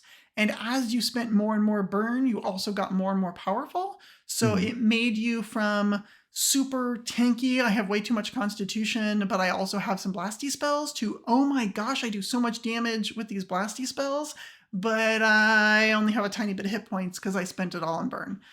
So that's what they did in first, and it was very interesting from a mechanical side. It was definitely unique to the system. And I think they're looking to do a unique thing in second edition that doesn't just say, oh, but screw your hit points. Yeah, definitely. So, yeah. So I agree. I kind of like it. They've done similar stuff with you have it or you don't with like panache in the swashbuckler. Like, oh, you have panache or you don't. And while you have panache, you get bonuses. And when the panache goes, and then you can spend the panache with a finisher and do something big and cool. And that's kind of what they're doing here, actually. So you gather your element, which is only one action, and it looks like you can do it as much as you darn well please. So you gather element, and then you have it in hand. And when it's in hand, you can do blasts, you can do things. And if it has the overflow trait, you expend it. So you're like, okay, I did this big cool thing, and now I don't have the element gathered anymore, so I have to spend an action to gather it. They've also given you a bunch of other options in here. I'm going to point out one that is like a must, because it is so good it is almost too good, where you can gather your element straight from the battlefield while attacking an enemy, and I'm looking for it. I don't... That sounds very cool, though. Hold on. I seem to be missing it. Shoot. I wonder if it was an ability that was in here. Oh, it's Extract Element. I was looking in the feat section, and it's actually just a class ability. So Extract Element is what you do when you're a fire kineticist and you're up against a fire elemental. And it's immune to all fire. And you're like, well, now I can't do anything. And that was a big problem in first edition. And which is why a lot of first edition, like, tactics where you always need expanded element. You always need something else to go to, and generally that thing you should get should be your opposite. But those choices were entirely mechanical based on how the game was built. Now, granted, there were far more things that were highly resistant or immune to elements in first edition than in second, but still, it was something you had to account for. And even though that is less of a problem in second edition, it's still something you need to account for. And so they gave you for free at third level Extract Element. An Extract Element says, all right, cool. So you're gonna choose an element that you can channel and a creature of elemental nature, which elemental nature of a creature to weaken you. And I think it just says it has a trait matching the element. So even if it's like a extra planar creature from, say, the plane of fire, since that's where we're going, it doesn't have to be a fire elemental. It could just be some other creature that has the fire trait, a Freedy or something, and you're like, oh, you have the fire trait, and you can use Extract Element. It's only one action. It's not an attack. It doesn't say attack, so it doesn't hurt your multiple attack penalty. And as long as they don't, they get a fortitude save, and as long as they don't crit succeed on it, you get to do your thing. Now, it does a tiny bit of damage. Crit success means no damage, no special, anything. You just wasted your action. You can always do it again, but you just wasted your action. As long as you succeed, like if the creature succeeds at their fortitude save or fails or crit fails, they take a tiny bit of damage, but then you get to gather, this is so cool, you get to gather the element that you're channeling, that they're made of, and you have it. So you have a piece of that creature, which means all of your, in this case fire, all of your fire attacks against that fire element ignore its immunity to fire. Because you beat it with its own body. Because you beat it with its own body. You're taking its substance, what it is made of, and then using that to attack it. And so no longer, let's look at this. Target, even if it's normally immune, the target also takes up circumstance penalties on saves and armor class against your attacks. And if it normally has resistance that would apply to one of your impulses, ignore the resistance. Like, it basically just says, when you do this is what's so cool. You're like the master of the elements. We talked about this. No, you are the master of the elements. You're like, hey, elemental, stop attacking me. You know what? Give me some of your body.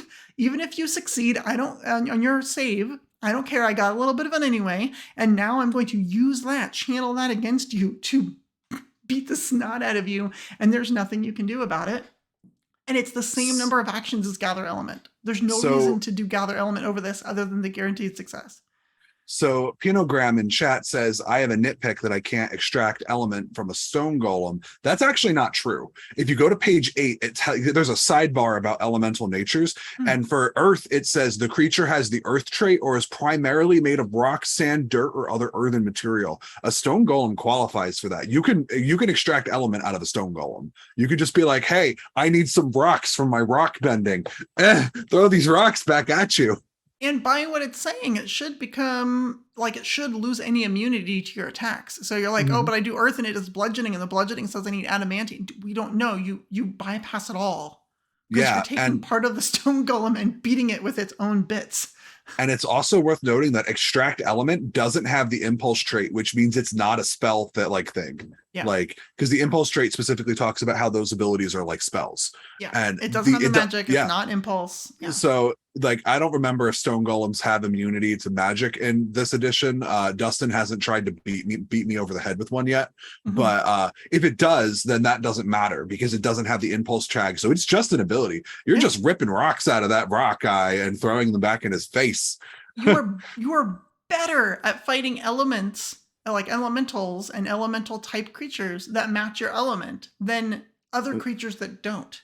This does have the really funny side effect that because this is a class DC and it's constitution based, if you con is your highest stat, it's actually easier to rip a piece of somebody out of an enemy's body than it is to actually hit them with your blast a lot of the times. Yeah. No, come here. I'm taking you apart.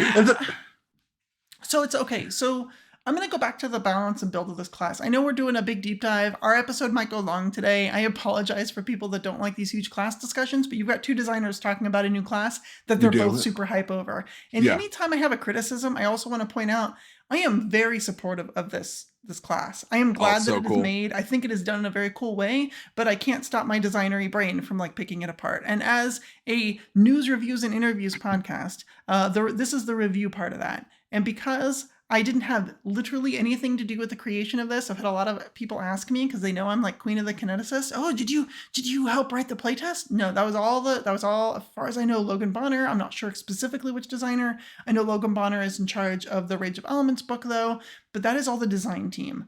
They are the ones putting this playtest together. They're putting that book together. This is 100% them. I am not working on Rage of Elements at this time. I have not been asked to. So this is a pure review that I can finally do.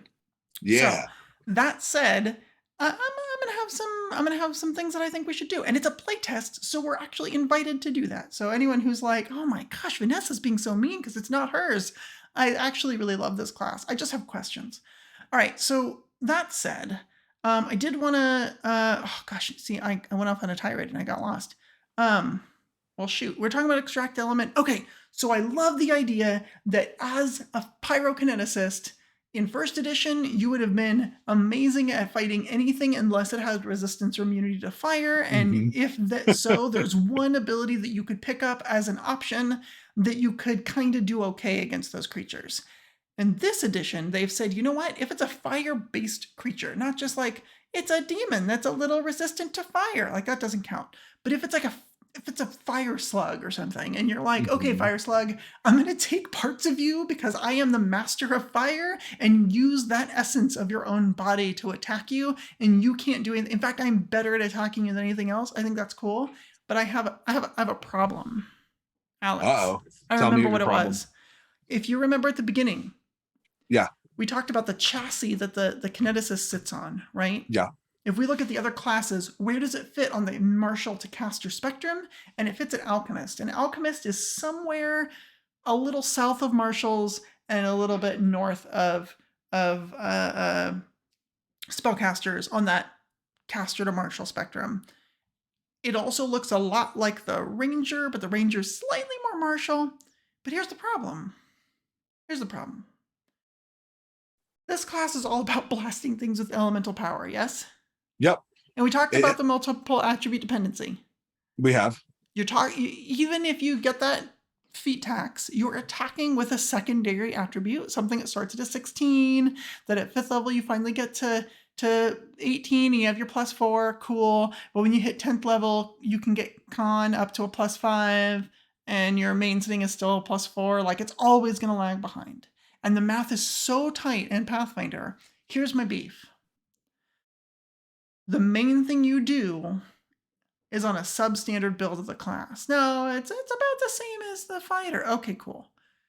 I would have really liked to see the levels at which your proficiencies go up and such help you with that discrepancy in math where you're -1 for the first 4 levels of the game, and then you're okay, but then you're -1 again for levels 10 through 14, and then you're okay.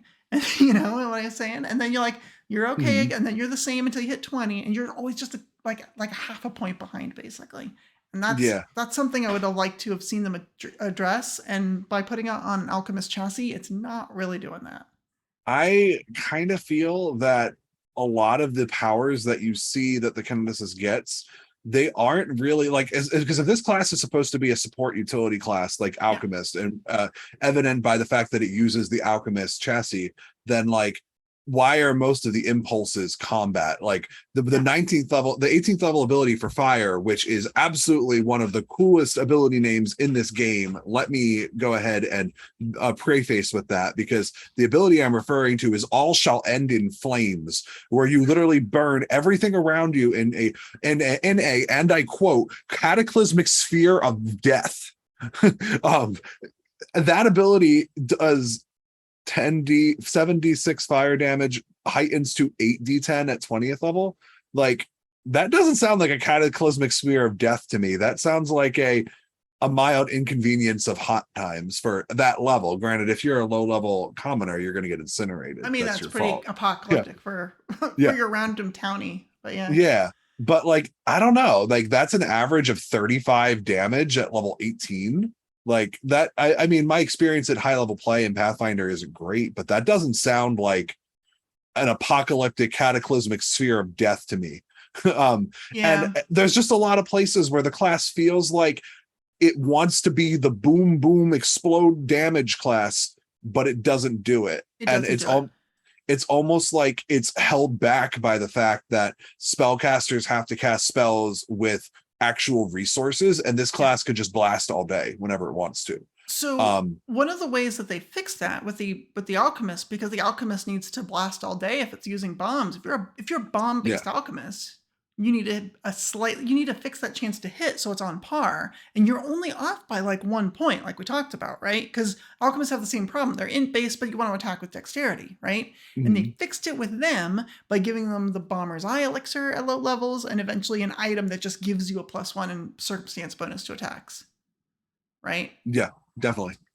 I think the kineticist needs something like that. Oh, you can use hand wraps and get your yeah, I know you can get item bonuses from hand wraps, but so can rangers and all of the things. And if a ranger's going to shoot you with a bow and they're 100% dex based and you're like secondarily dex based, half of the time you're playing the game, they're going to have a better shot to hit than you. Mhm. That's true. And so I just I don't know. And if you give them a +1, now you're going to have it's messy, and I'm not sure how I feel about that. Yeah. Because if you did get like that bomber's eye, but it was, I don't know, kineticist's eye, um, the kineticist focusing bracers or something, I'm not sure what you would call them, and got that +1 circumstance bonus, now you're going to be ahead of the ranger for half the game with a +1. And I don't know how to get around that while keeping I Constitution your primary class ability.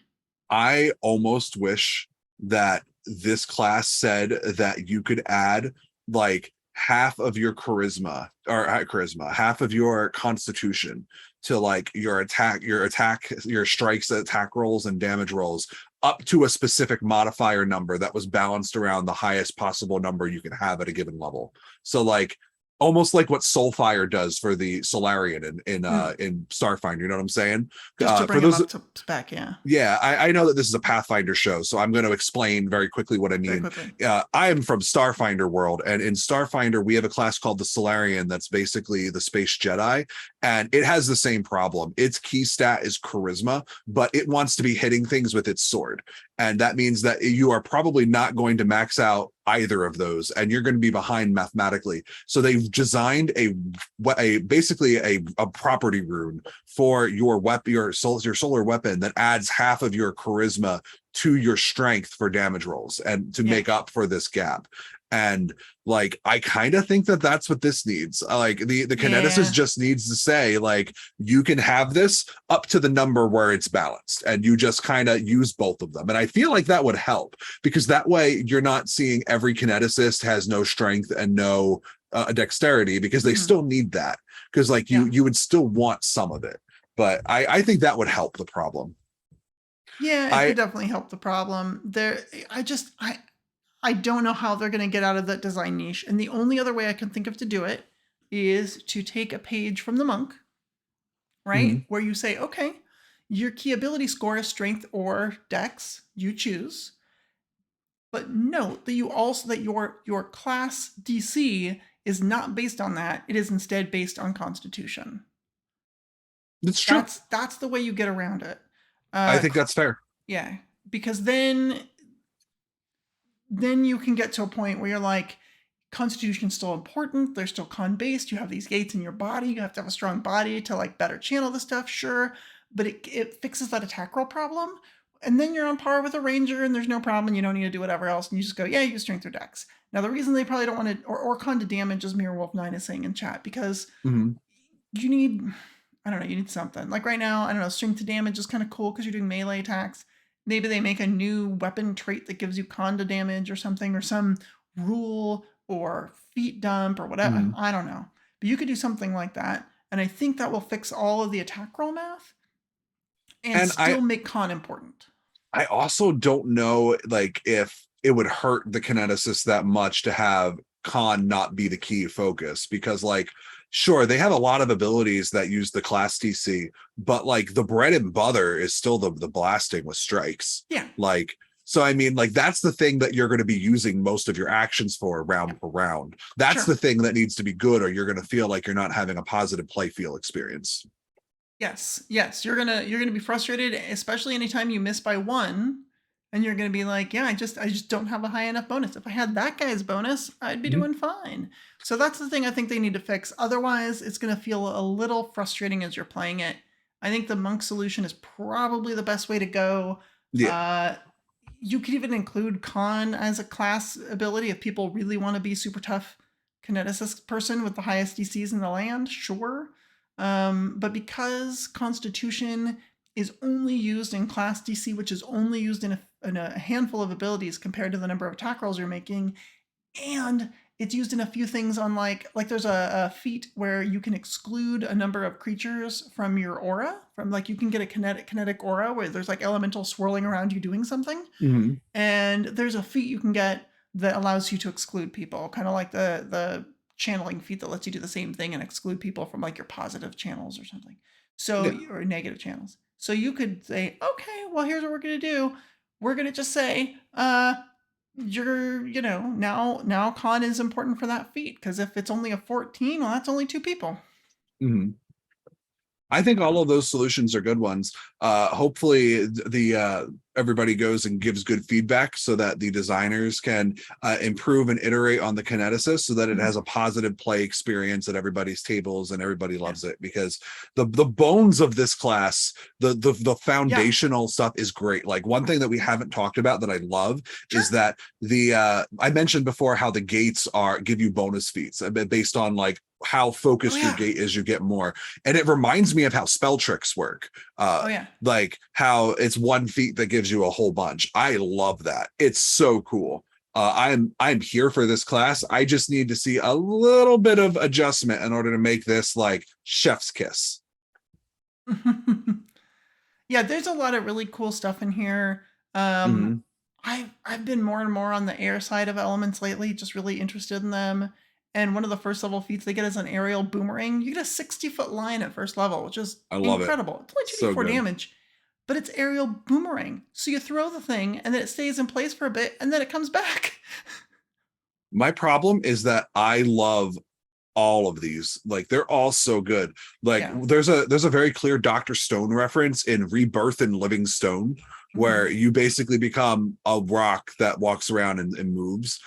You have really awesome abilities in the water. Like I love Usurp the Lunar Rains, where you just take the tides away from the moon. Okay. Oh my gosh.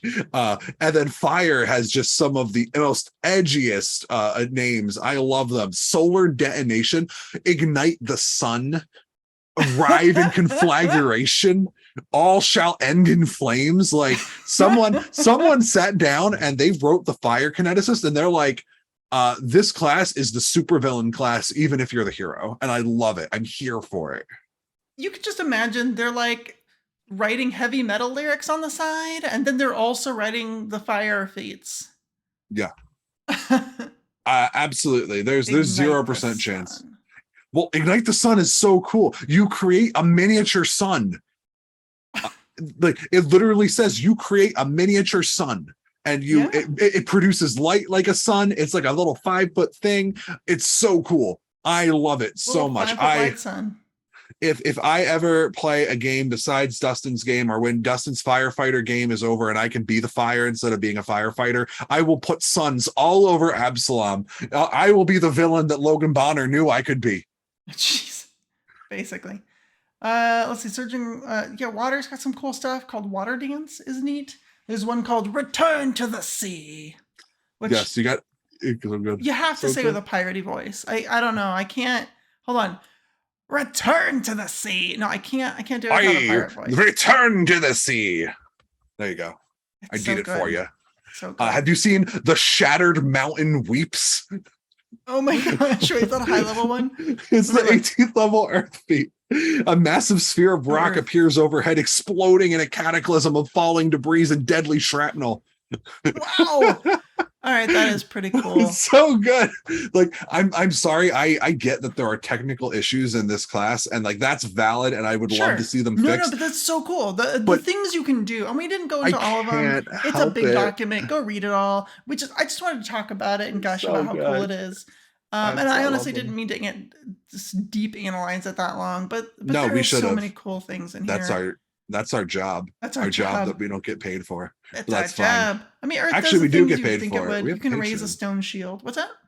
I said we do get paid for it. We have a Patreon. Okay, well, someone's getting paid.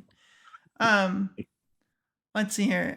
Fire gets burning jet, propelling you forward with sheer force, straight up to 40 feet in a straight line. Movement doesn't trigger reactions. Fire, you just rocket blast past people. How about Bean burrito not included? Infinite expanse of bluest heaven. Oh my gosh. These are all the high level ones. All the high level ones are they're kind of cool. What's going to happen is that all the feedback is going to say don't change any of the names, and then all the designers are going to go, oh, they all want erupting burning finger stuff. I almost cursed. I'm sorry, Ryan. And then like that's all we're gonna get from now on. Like instead of rage, we're going to have howl at the moon, howl at the bloodied moon for the barbarian and stuff like that. I can't wait. It's so good. I'm here for this future where everything is just poetic. But I feel like we've done a decent coverage of the Kineticist. We What? got most of the We did. stuff. Yeah, we did pretty good. We did. We got most of the stuff for all the stuff for Gen Con that was announced. We talked about all the elemental planes. We talked about the Gen Con mega bundle. Am I Yeah. forgetting anything important that we were supposed to do? I don't know. I think that's the big stuff. Uh, Yeah. I'm sure Dustin Knight, who put the mega bundle together, wouldn't mind linking it once more in the Twitch chat. I highly recommend you go and support these freelancers and independent designers who have created some Mhm. awesome stuff on Pathfinder Infinite. I'm sure that in a year from now, a bunch of amazing stuff's going to come out for the Kineticist as well. Oh, and the one thing I wanted to talk to you about, Yeah. we talked Tell me. earlier. We talked We earlier did. about how you were like, oh, you could create a class that was, the official Kineticist and the legendary Kineticist. Yeah. But you could have a 4-player class where Yeah. someone played the Kineticist playtest, Yeah. someone played a legendary Kineticist, Okay. someone played the elemental avatar from Battle Zoo, and Okay. someone played there's a Pathfinder Infinite Kineticist that was also released by a designer. So you could have 4 different strong elemental themed classes.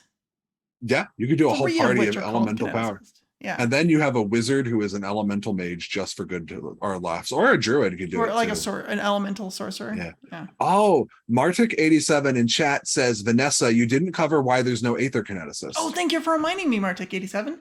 Okay, so there's no Aether Kineticist, and here's why I think that is. The Psychic has one of the builds has such strong telekinetic powers. Like amazing telekinetic powers. I think it would be really, really difficult to do a kineticist that's an Aether Kineticist that did it justice. Also, the Aether Kineticist is based on the ethereal plane, and the ethereal plane is mostly about ghosts and things that have turned themselves incorporeal. There's like other weird creatures like phase spiders and stuff that live there, but mostly it's like the ghost plane. And it was always kind of a little bit weird to be like, I pull strands of aether from the ghost plane to move stuff around. And that was always a little weird to me. So I'm actually perfectly happy to say, yeah, there's no Aether Kineticist anymore. Just go play the Psychic that specializes in like Mage Hand and what's it, the Kinetic Fling thing. I'm gonna call it a Rule of Odic because I play Roll for Combat too much, which is what Rob Pontius says. I got a counter for that. Ready? If any designers are listening, because Sure, obviously V and I are allowed to have different opinions on things. What? You could right. You could take that argument and say you don't need a kineticist because if you want a kineticist, just do all the elemental powers with druid or a primal spellcaster. Like, I don't think that having the psychic means that another telekinetic option can't exist. Also, like, I think the flavor, if I remember Planar Adventures was correctly, is that Aether as an element is the element that comprises the boundaries between realities. It's not necessarily specifically the ethereal plane. It's like, we talked a lot about it. Yeah. It's like the threads that make up the fabric of reality that separate planes. So I think that there's room for it as an element. I think the thing that might stop it is if there's actually not an elemental plane of Aether. Like, if every plane is made out of Aether, like where would the gate go essentially? Like, where is it pulling? That's the new flavor. Yeah, it taps into the borders. It's the neutral zone. Don't tell the Romulans. But like, I don't know. I always thought it was a little bit of a stretch because they had the word kineticist, which is cool, and they have pyrokineticist and geokineticist and, aqua or hydrokineticist or whatever. And then you're like, well, telekineticist, obviously. And you're like, what's the plane of tele? And like made something up just so that it kind of fit. And I don't know. To me, seeing this tree. Here's the other thing. Okay, so think about first edition Kineticist. First edition Kineticist, if you wanted to do a melee attack with it, you had to hold something and wrap it in Aether and then beat someone with it. Oh, but it was so good. And that object also took damage. It's so good. So at low levels, I knew someone who played one of these. At low levels, they're like, I want to do Aether punches. So they had to get adamantine gauntlets so their weapon wouldn't be shredded by their own melee attacks with Aether. But then when they got high enough level, they did so much damage, they overcame the 20 points of hardness and started doing like lots of damage to their gauntlets and literally couldn't play the character anymore. It was very frustrating. Punch Dimension, you got it, Kitsune Warlock. Well, what's really funny is like in first edition, the rules actually never said the item couldn't be broken.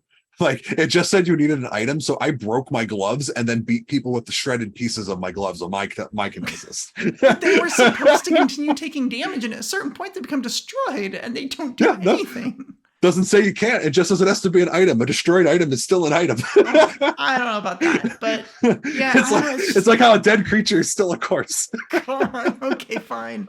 But it's not a creature anymore.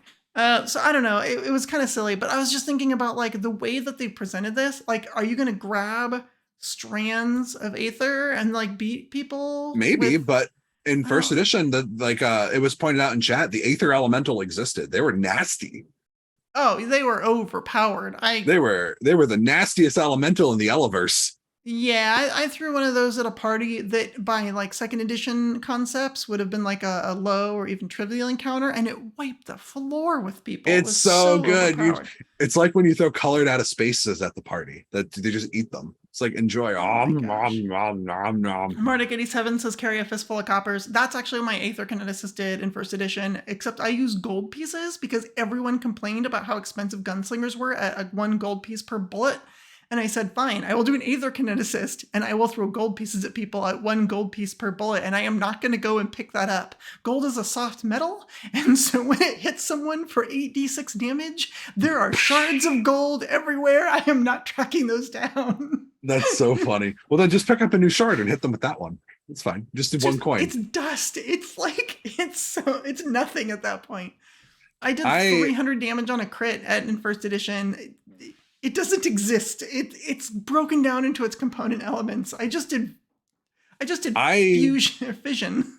Yeah, I very much am hoping that we still see an aether element. I feel like the elemental planes and kind of occupy this weird space where like they're covered by primal because obviously they are the primal essence of the elements that build the fundamental building blocks of all reality. But like planes are inherently occult, and I feel like aether is more occult than all the other elements. And I think that that's kind of where the question might lie for the designers. I would like to see aether back. To me, that is a character I could not port over to Pathfinder without the aether. He's not a psychic. He does not have any of those spells. I just want to beat people with my cords of aether. That's all I want. That's all I need, V. It's got to beat them with the aether. The specialist of the psychic is also cantrips, right? So yeah. Cantrips are infinitely used, just like these abilities are infinite. I understand what you're saying, and I understand that it would probably feel better to have a telekineticist, and I can see them making I want a marshal. Want to beat them with the spells. I want to beat them. Okay, fine. But I can see he wasn't smart. He was sturdy boy. I mean, he's a kineticist.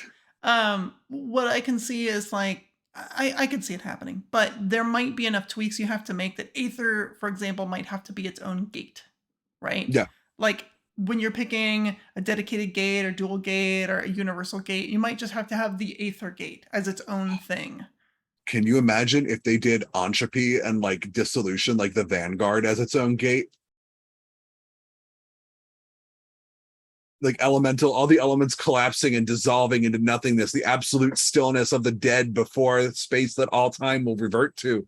Oh gosh, you could have the craziest edgelord character that. That sounds like really good Pathfinder Infinite material, actually. Oh my gosh. End of all things, the Devourer cometh to Pathfinder. For those of you thinking about making infinite products for this, I, 1, encourage it, and 2, give you a warning, which is that I believe they're trying to hold off on Kineticist-related material until the actual book comes out. Mm-hmm. Mostly because they don't want material out there for the playtest, have the actual version be different, and all of a sudden, either your stuff is just not compatible and confusing for players, or is it's just straight up not compatible, and now they've got a lot of stuff that they can't use. So I would definitely hold off on that, but start writing stuff down, start brainstorming the types of things they would have. So when the official version comes out, you can post something like that. I would be curious to see an entropic kineticist. I want it. All right. So we talked about all the cool GenCon releases. We've talked at length about the structure of the new Kineticist playtest. And we've touched on all the cool things it can do. I am honestly looking forward to trying this. I definitely want to do some sort of playtest game where one or more people plays one. I actually wouldn't mind doing like kind of like we recommend, like, you know, suggested a 4-player game that includes the playtest kineticist, but also a legendary kineticist, and also an elemental avatar, and just try it from different aspects of essentially 4 different ways of tackling the same type of subject matter, just for fun. I think that'd be cool. And or even just a party of 4 kineticists just to have fun. I'm curious about how this interacts, and this is where once again, listeners who are listening to this, please come to our Discord. Go to nodirection.com, nodirectionpodcast.com, and click on the Discord link and join us. And tell us all about your Kineticist builds. What are you doing with the Kineticist playtest? How are you using it in interesting ways? Perhaps with other dedications? If you get free dedication archetype, the free archetype rule, or if you don't, but how are you going to have it interact with other ones? I'm really curious about that. And yeah, what are you looking forward to? What do you hope they add to the final book? Join the conversation at our Discord. And if you would like to, if you're a patron of the No Direction podcast, you can join us after the show in just a few moments in the Discord, in the patrons private sanctuary, where we're going to keep talking about the Kineticist and whatever it is that you want to talk about. So you can join us there. If you're listening to this live or watching live on Twitch and you say, that sounds great, but I'm not a patron yet, you can go to patreon.com, find No Direction, become a patron. There's also a link from our website, and then link your Discord to Patreon, and you will automatically be given access to the patrons private sanctuary.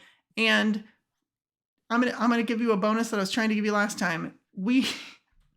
Last time we did this, I was trying to give free access to all who want to join the patrons private sanctuary, and I couldn't for technical reasons. I have fixed those technical reasons, so I am going to actually open up that whole category to everyone for the next 45 minutes or so that you can join us for that half-hour show. So join us over there on our Discord, and we will see you there.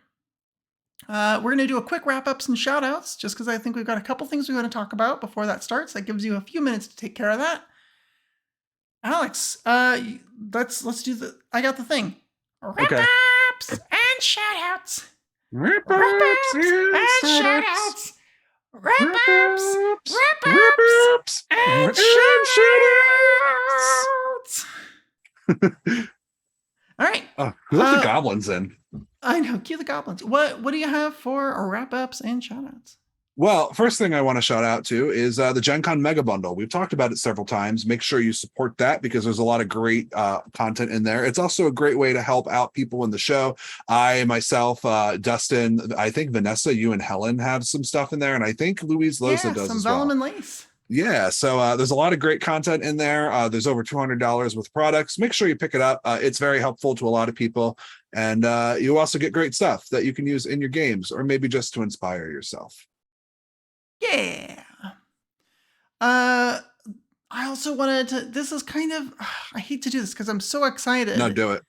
I'm so excited, but I can't announce a thing yet. So I'm going to tease you all. That's what I'm going to do. Tease all of them. My shout out is for my own company. I have a tiny company called Ninja Cat Games.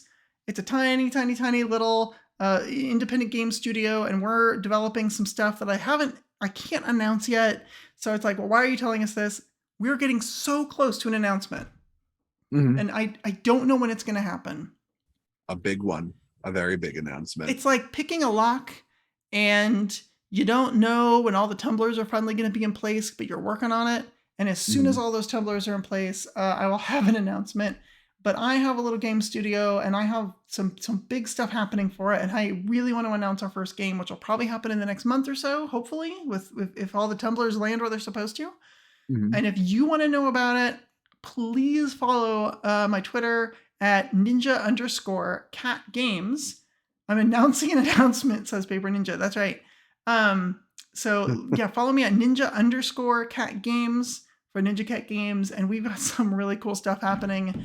And I think you'll be excited about it. It's pretty cool. So that's my announcement to make an announcement. One thing I want people to start following me, so I get stuff on there. It's going to be very cool. They got to.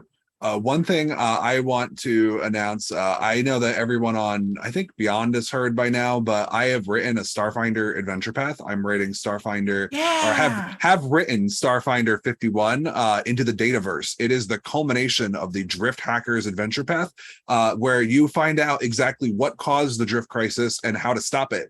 And stopping it means that you have to go into an alternate reality that is a digital techscape like Tron, and try to solve the problem from within the Dataverse. If you have ever seen any type of Tron show or any type of show that involves people getting stuck in video games, my adventure path is for you, and I can't wait for it to come out next year around like I think it's before PaizoCon. But from what I remember for the saying at the show. But I'm fingers crossed. I'm very excited to be an adventure path author. And I got to work with the illustrious Jason Keeley. It was the final book he wrote before he Aw. stepped down from Or Paizo. So developed, yeah. yeah, he developed. Yeah. So I'm like, oh my gosh, I can't wait for you all to see this book. I'm very excited. It's kind of Alex, scary, Alex, I'm so proud of you. It I'm is so, so cool. Like I'm writing so adventure happy. paths it's hard work. It's a lot It of is. words. Uh yeah, think about like it's like paying off a car, Yeah. except you have to pay all the payments not over like 5 years, but in Yeah. like 3 months. Like you just have to keep chipping away at this huge thing and then Mhm. finally someday you're done and it's awesome. And so I'm hugely proud of you for doing that. Yeah, it was really great. Like I putting it together, the process that Paizo's perfected is really good and helpful to writers, I think. I got a lot of good tips from a lot of experienced adventure path authors, including Vanessa, who's written like 20 by now. I've Um written I 20. okay, common misconception. I've written 4. Only 3 were published because one was for a third-party publisher that after I did the assignment and wrote it for them, they decided, and they Huh. paid me, but they decided that they don't want to get into adventure paths. Like they don't want to open that Pandora's box. And Oh so man, I've just technically put it out. written 4. Oh, that stinks. Put that out. Get something, put it out for people. Maybe someday they'll want it. Yeah, no, it Not was a lot everybody. of fun. I had a great time. I learned a lot about Jason Keeley doing that assignment. And the one thing I learned is that we have very similar interests when it comes to horror and monsters, which was very fun to find out. It's good. There's I'm not going to spoil anything, but there's a monster that I did not know if Jason would want because it's a creepy pasta reference, and he liked that I put it in so much that it is the chapter opener for the chapter it appears in, that he had told me. And I was like, oh my god, you like this too? He's like, yeah. And then we started like swapping. He's like, yeah, I run a Twitch stream where I play all the spooky games. Like he was doing what is it, Poppy's Playtime, I think is what it's called. And yeah, it's I was watching Jason play Poppy's Playtime, like, oh my god, this is too much. I can't handle this, but this is great. I loved it. So it was a very Cool. fun experience. I loved every minute of it. I can't wait for people to see just the weird. I mean, like, V, you know firsthand how weird an Alex Agunas adventure is. Mhm. But and so I can't wait for other people to experience this adventure. I'm very excited. Well, congratulations. As I said, I'm very proud of you. And uh, from what you have told me about it, this sounds like something that is amazing, and you should probably run for me, Alex. Run it for me. I want to. I Okay. My dream is to find somebody who wants to do an actual play and do an actual play of it.